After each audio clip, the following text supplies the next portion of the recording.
Hello friends, welcome to our channel PC Square for Biology. Today we are going to discuss chapter number 2 of class 10th, whose name is acid, base and salts. In the previous sections we have discussed a lot of things about acids, base and salts. Now we are going to prove it how various salts and various acids and bases show their acidic character or basic character in various liquids in this activity. Before this, you are going to learn what is metallic oxide and what is non-metallic oxide and how do they behave. बेटा metallic oxide धात्विक oxides क्या होती हैं और अधात्विक oxides क्या होती हैं, कैसे काम करती हैं, इस वीडियो में आप यही सीखेंगे. हमने पिछली वीडियोस में पढ़ा है कि एसिड कैसे काम करता है, बेस कैसे काम करता है, साल्ट बनता कैसे है, और हमने ये भी देखा कि हमारे पास जो दो तरह के इंडिकेटर्स हैं, नेचुरल इंडिकेटर और सिंथेटिक इंडिकेटर्स, इनको हम कैसे काम में ला सकते हैं. तो अभी सबसे पहले हमने यहाँ पर रिएक्शन लिखा हुआ है मैंने कि जब भी कोई मेटेलिक ऑक्साइड किसी एसिड के साथ रिएक्शन करेगा वो साल्ट बनाएगा और वाटर बनाएगा. कोई कहता है इसका एग्जांपल दीजिए. देखिए हमारे पास एग्जांपल है, कॉपर एक मेटल है, तो कॉपर ने ऑक्सीजन के साथ रिएक्शन किया, मेटेलिक ऑक्साइड बनाया, कॉपर ऑक्साइड बनाया, फिर उसने HCl के साथ रिएक्शन किया.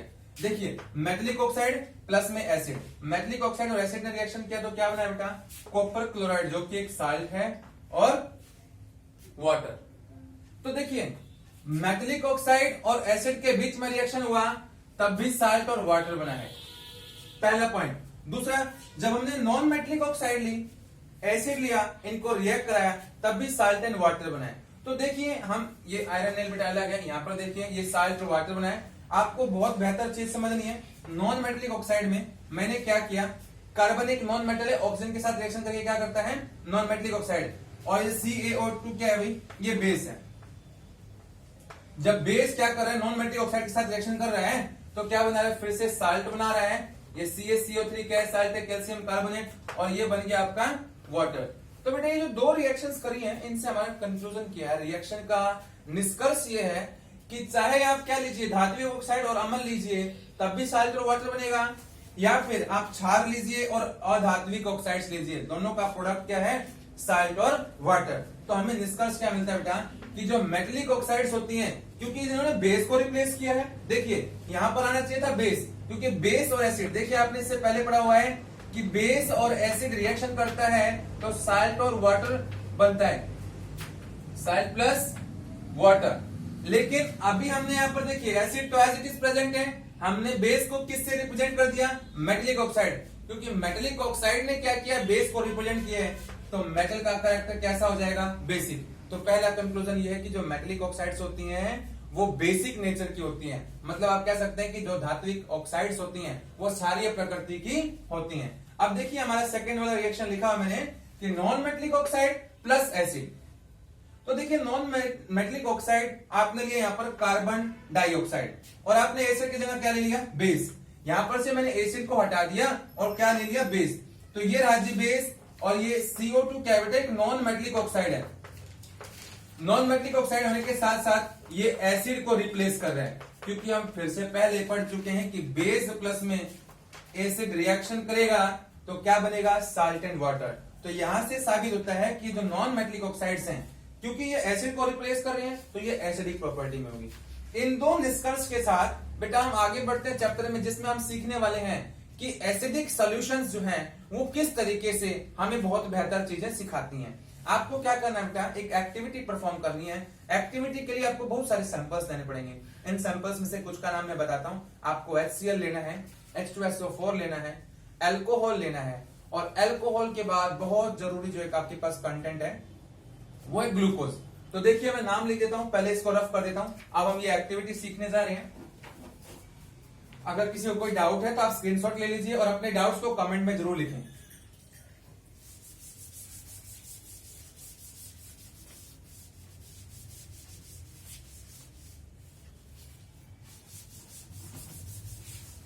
देखिए अभी हम पढ़ चुके हैं बेटा कि जो नॉन मेटेलिक ऑक्साइड होती है, नॉन मेटेलिक ऑक्साइड्स की जो प्रकृति होती है वो एसिडिक होती है, और मेटेलिक ऑक्साइड की जो प्रॉपर्टी होती है वो बेसिक होती है. तो अब आइए हम कुछ आगे सीखते हैं. सबसे पहले बेटा इस एक्टिविटी को बहुत सावधानी से आपको करना है, अपने टीचर्स के साथ करना है. क्या क्या चाहिए, हमारे पास 4 सैंपल सोल्यूशन, देखिए A, B, C, D. इस एक्सपेरिमेंट को 4 बार करना है, ये बात ध्यान रखना. इन चारों सैंपल को 4 बार अलग अलग तरीके से लेना है और 4 बार अपने रिएक्शंस को परफॉर्म करना है, एक्सपेरिमेंट्स को परफॉर्म करना है और एक एक ऑब्जर्वेशन को बहुत अच्छे से नोट करना है। फिर आगे बढ़ते, जब रिएक्शन ये जब हमारा एक्सपेरिमेंट खत्म होगा तो आपको बहुत सारी चीजें सीखने को मिलेंगी। सबसे पहले एक आपने लिया सैंपल जिसका नाम रख दिया मैंने ग्लूकोज, दूसरा मैंने लिया यहां पर एल्कोहल, तीसरा लिया मैंने HCl और चौथा लिया H2SO4।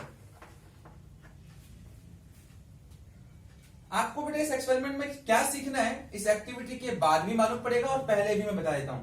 हम इस एक्टिविटी को परफॉर्म कर रहे हैं, इस एक्सपेरिमेंट को कर रहे हैं क्योंकि हम ये जानना चाहते हैं कि क्या हमारे पास जो सॉल्यूशंस होती हैं हर प्रकार की सॉल्यूशन की इलेक्ट्रिसिटी को अपने अंदर से आने जाने देगी, क्या हर एक प्रकार का जो विलय है वो विद्युत का चालक होगा। तो देखिए इसका उत्तर मैं पहले ही बता देता हूं। जो विलय आपने अम्लीय प्रकृति का बनाया हुआ है, जो सोल्यूशन आपने एसिडिक प्रॉपर्टी वाला बनाया हुआ है, वो तो इलेक्ट्रिसिटी को कंडक्ट करेगा, लेकिन जिसमें आपने बेस डाला हुआ है या फिर जो न्यूट्रल सॉल्यूशंस हैं तो वो ये आपको काम करके नहीं देंगी। वो एसिडिक प्रॉपर्टीज अगर कैरी नहीं करती हैं तो वो इलेक्ट्रिसिटी को अपने अंदर से जाने के लिए अलाउ नहीं करेंगी। तो आपके पास 4 सैंपल्स हैं, ग्लूकोज, अल्कोहल, HCl और H2SO4। क्या किया आपने बेटा, ये आपके पास देखिए डायग्राम है बेटा। ये मैंने एक बीकर लिया जिसकी कैपेसिटी आप अपने हिसाब से ले सकते हैं, 100 ml का बीकर लिया।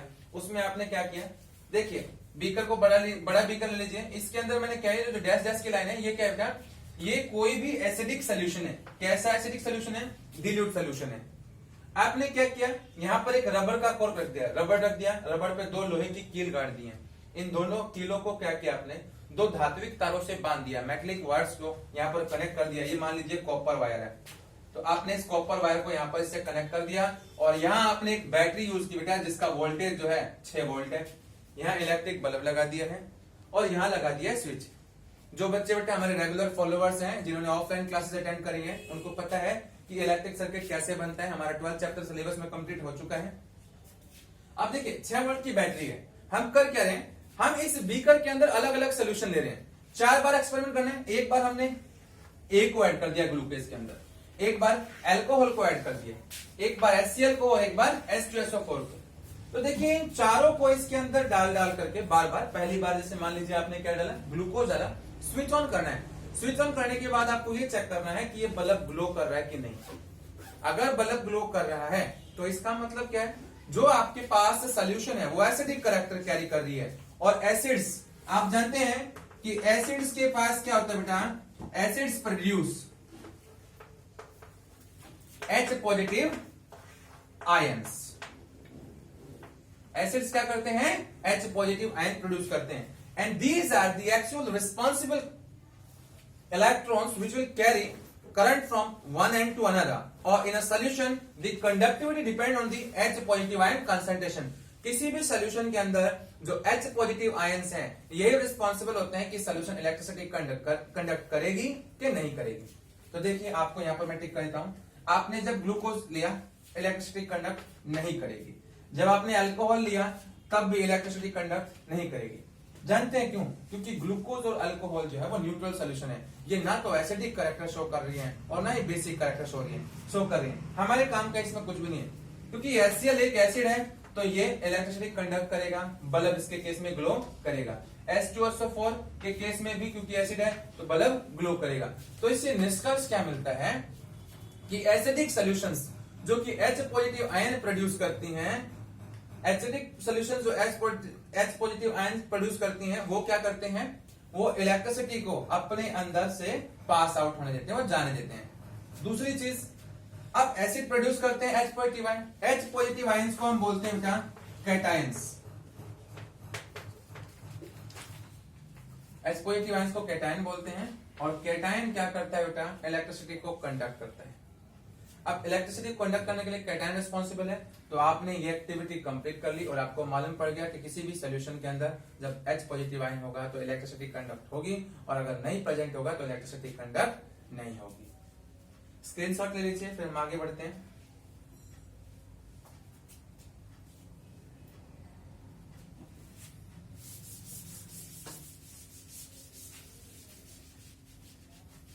देखिए आपको क्या करना है, इस सॉल्यूशन की इस रिएक्शन को क्या करना है, 2 बेस के साथ भी करना है। मान लीजिए आपने बेस लिया CaOH2 या फिर NaOH 2 ले लिया, आपने कोई बेस लिया, तो आप जानते हैं कि एसिड्स क्या प्रोड्यूस करते हैं, H पॉजिटिव आयंस, और बेस क्या प्रोड्यूस करता है, OH नेगेटिव आयन। तो ये एकमात्र डिफरेंस है जो आपको ये बताता है कि किस सोल्यूशन में क्या होगा, और इन्हीं की तलाश में हम क्या करते हैं बेटा, अपने एक्सपेरिमेंट्स करते हैं जिनसे हमें पता चलता है कि सोल्यूशन एसिडिक है या फिर बेसिक। बेटा चैप्टर का नाम ही एसिड बेस और साल्ट है, तो हम एसिड और बेसिक सोल्यूशन के साथ काम करेंगे। अब हम सीखने जा रहे हैं कि H पॉजिटिव आयंस कैसे प्रोड्यूस होते हैं।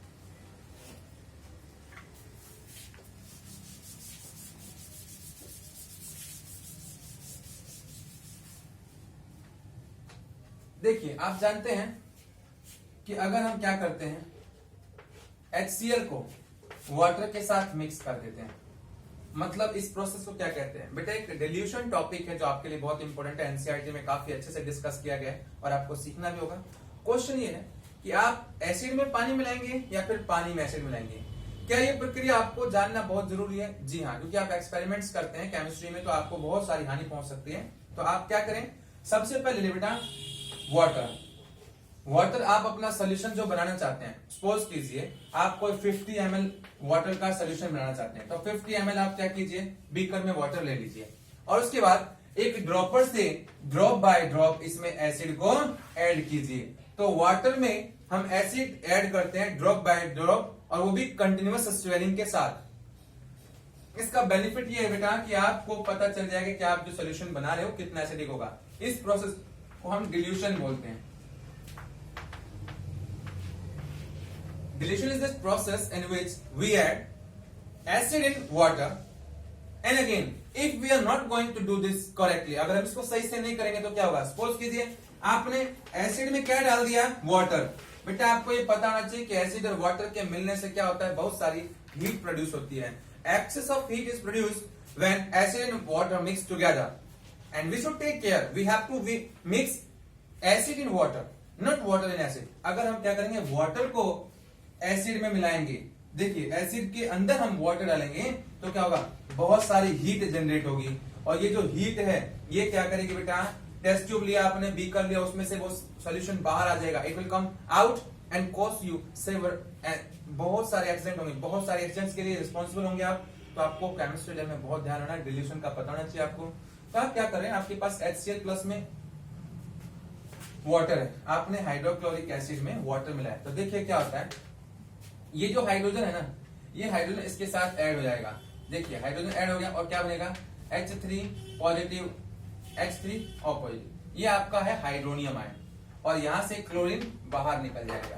तो ये जो क्लोरीन है ये बहुत काम का प्रोसेस है। देखिए अगला जो आपका टॉपिक है क्लोरो अल्काली प्रोसेस, उसमें काम आएगा क्लोरीन। लेकिन यहाँ आपने क्या सीखा कि HCl अगर वाटर के साथ रिएक्शन करेगा तो यहाँ का एक हाइड्रोजन आयन वाटर के साथ कंबाइन जाएगा और क्या बनाएगा, हाइड्रोनियम आयन।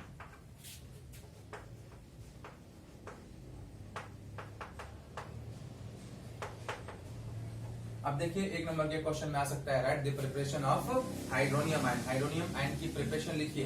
तो जब HCl क्या करता है बेटा, वाटर के साथ रिएक्शन करता है, तो हाइड्रोक्लोरिक एसिड का एक जो पॉजिटिव कैटायन है ये वाटर के साथ कंबाइन हो जाता है और हाइड्रोनियम आयन बन जाता है। बेटा आपको स्पेशल बात रखना है, याद किए जो H पॉजिटिव आयन है ना, इसमें लड़कियों वाला करेक्टर है, ये कभी अकेले आपको मिलेगा ही नहीं। H positive ion will not present in alone, ये अकेले आपको मिलेगा ही नहीं, ये हमेशा वाटर के साथ कंबाइंड स्टेट में मिलेगा। देखिए ये वाला प्रोसेस, ये वाटर के साथ कंबाइंड जाएगा और क्या बनाएगा, हाइड्रोनियम आयन, H3 ऑपोजिट। अब ये हाइड्रोनियम आयन जो है ना, यही वो कैरियर है जो इस सोल्यूशन के अंदर हमने देखा है। H पॉजिटिव आयन ही करंट की कंडक्टिविटी के लिए रिस्पॉन्सिबल होता है। फटाफट जो भी थोड़ा बहुत नोट करना नोट कर लीजिए, हम इसको रफ कर रहे हैं, हम आगे बढ़ेंगे टॉपिक में।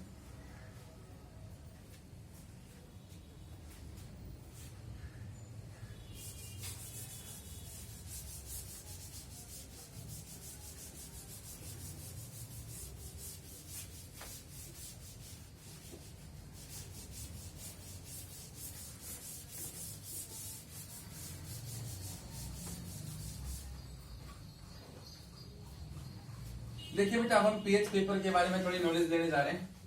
छोटा सा पीएच पेपर बनाता हूं मैं। ये देखिए पीएच पेपर का मिड है, जिसका जो रीडिंग है हम 7 लिखते हैं हमारे पीएच पेपर पे। इस पीएच पेपर को मैं बीच में से डिवाइड कर देता हूं बच्चे ऐसे। ये जो लाइन आपको दिखाई दे रही है ये H पॉजिटिव आयंस की कंसंट्रेशन को रिप्रेजेंट कर रही है, और जो ये नीचे वाली है ये OH नेगेटिव आयंस की कंसंट्रेशन को रिप्रेजेंट कर रही है। अब देखिए ग्राफ सेट करता हूं मैं।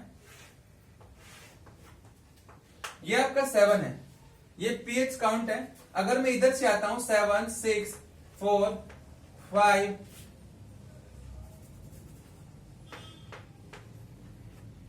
3 2 1। अब देखिए इनको हमने क्या कर दिया, ग्राफ पर इंडिकेट कर दिया। ये इसकी लेफ्ट हैंड साइड है और ये इसका राइट हैंड साइड।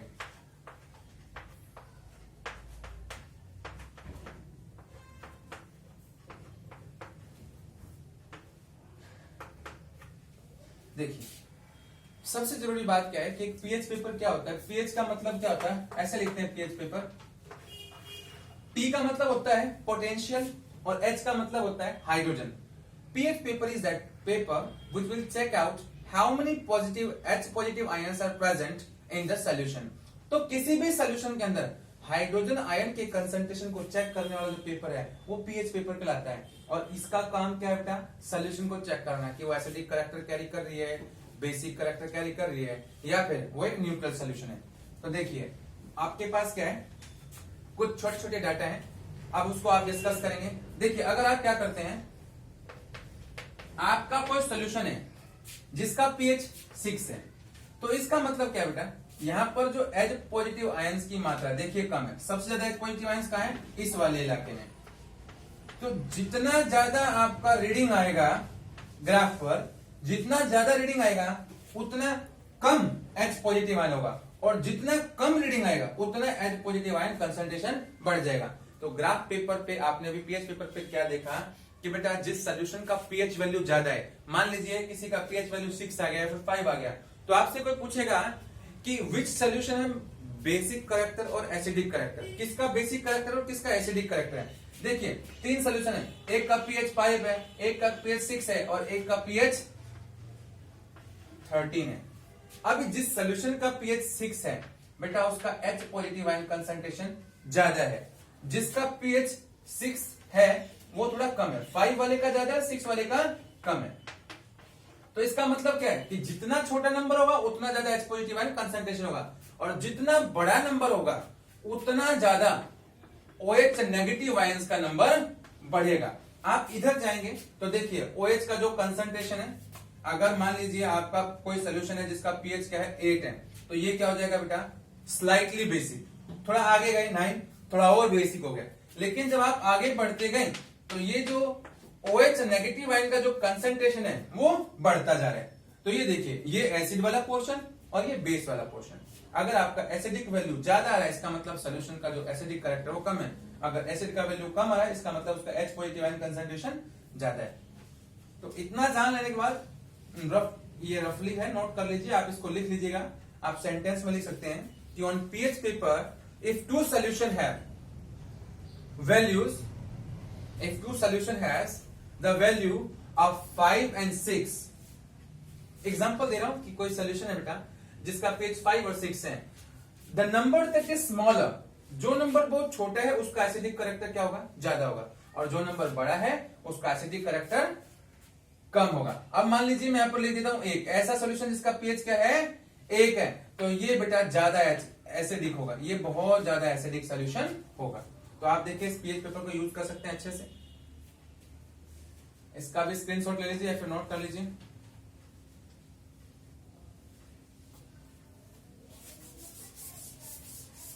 अब हम देखिए क्या कर रहे हैं इस पीएच पेपर के साथ, और ये जान लेने के बाद कि एसिड का हमारे जीवन पर क्या प्रभाव है, हम ये सीखने वाले हैं कि एसिड किस तरीके से हमारे जीवन में महत्वपूर्ण भूमिका निभाते हैं। सबसे पहले बेटा आप जानते हैं कि आप क्या कर रहे हैं, डेली ब्रश करते हो, टूथपेस्ट यूज करते हैं। अब टूथपेस्ट यूज करना आपके लिए कंपलसरी है। डॉक्टर्स कहते हैं भाई 2 बार क्या कीजिए, आप ब्रश कीजिए। उसका बेनिफिट क्या है, देखिए हमारा जो माउथ है ना इसका जो पीएच है अगर 5.5 है, अभी अभी हमने ग्राफ पढ़ा, अगर 5.5 है तब तक तो हमारे दांत स्वस्थ हैं।